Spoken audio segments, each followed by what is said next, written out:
Today I have to do not steal.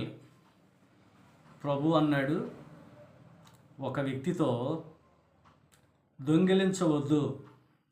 ఈ మాట చాలా ప్రమాదకరమైనది. దొంగిలించవద్దంటే ప్రత్యేకంగా కష్టపడి సంపాదించుకున్నటువంటి వారు చాలామంది ఉన్నారు. ఉచితంగా రావాలనే వారు చాలామంది ఉన్నారు. కనుక ప్రియులారా, ఎందుకు ప్రభు ఈ మాట చెప్పాడంటే, ఇది మోసగించడం అంటారు దీన్ని. యేసు ప్రభు కాలంలో దొంగతనం చేసినప్పుడు చాలా భయంకరమైనటువంటి శిక్ష ఉంది.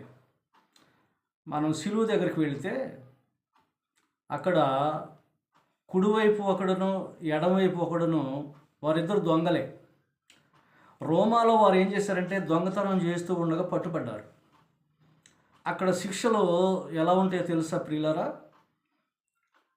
సిలువ వేసి వారిని ఆ మోకాళ్ళ వరకు తీసివేసి, మోచేలి వరకు తీసివేసి శిక్షిస్తారు.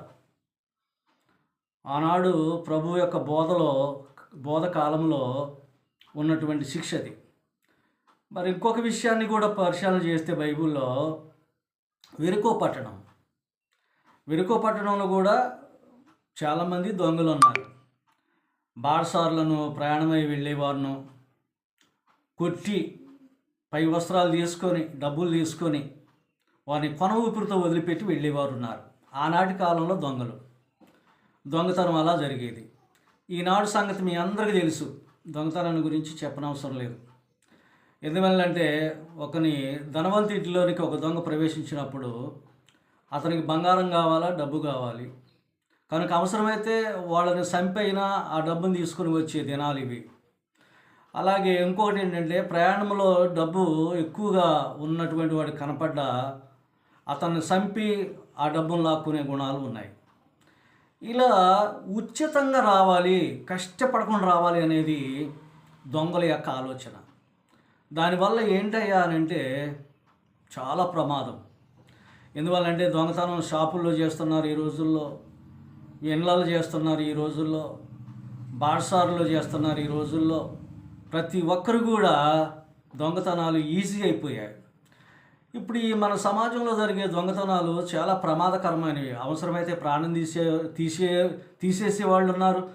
అలాగే డబ్బు కోసం, అలాగే ఆస్తుల కోసం, అలాగే మరి కుటుంబాల కోసం, మరి ఆస్తి తగాదాల కోసం చంపుకునేవారు కూడా ఉన్నారు.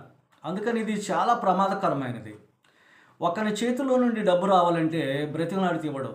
ఏ కత్తో లేకపోతే అతన్ని పొడిచో లేక అతన్ని శిక్షించో ఏదో ఒక విధానంగా మోసం చేసో మాయమాటలు చెప్పో దొంగలు అట్లా తన జీవితాలను వెల్లబడుచుకుంటున్నారు. కనుక ఈ దినాల్లో సపోర్టు గవర్నమెంట్ది కూడా ఉంది దొంగలకు కొంతమందికి. ఎందువల్లంటే అధికారుల చేత దొంగతనం ఉంది.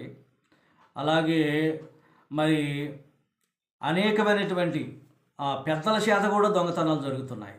కనుక ఈ రోజున దొంగతనం అంటే, ఇతరుల దగ్గర నుండి డబ్బు లాక్కోవటం అంటే చాలా ఈజీ అయిపోయింది. భయపెట్టి లేకపోతే బెదిరించి లేకపోతే చంపి అవసరమైతే చేస్తున్నారు. అందుకని ఇది ప్రమాదకరమైనదని ప్రభు అన్నాడు.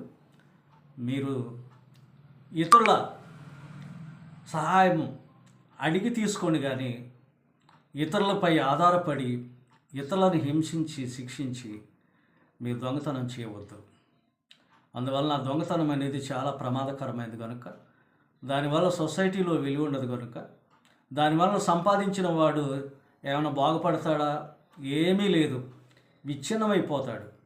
అలాగే పోగొట్టుకున్నవాడు ఆ కుటుంబం అంతా విచ్ఛిన్నమైపోతుంది. ప్రియులారా గమనించండి, ఈ రోజుల్లో ప్రభు చెప్పినటువంటి మాట, ఆ రోజుల్లో ప్రభు చెప్పినటువంటి మాట, ఈ రోజుల్లో మరి యాజకులు, ప్రధానులు, అలాగే పాస్టర్స్ చాలామంది చెప్తున్నటువంటి మాట ఏంటంటే, ఇతరుల సొమ్ముకు ఆశించవద్దు, దొంగతనం చేయవద్దు అని ప్రభువు హెచ్చరిస్తూ ఉన్నాడు.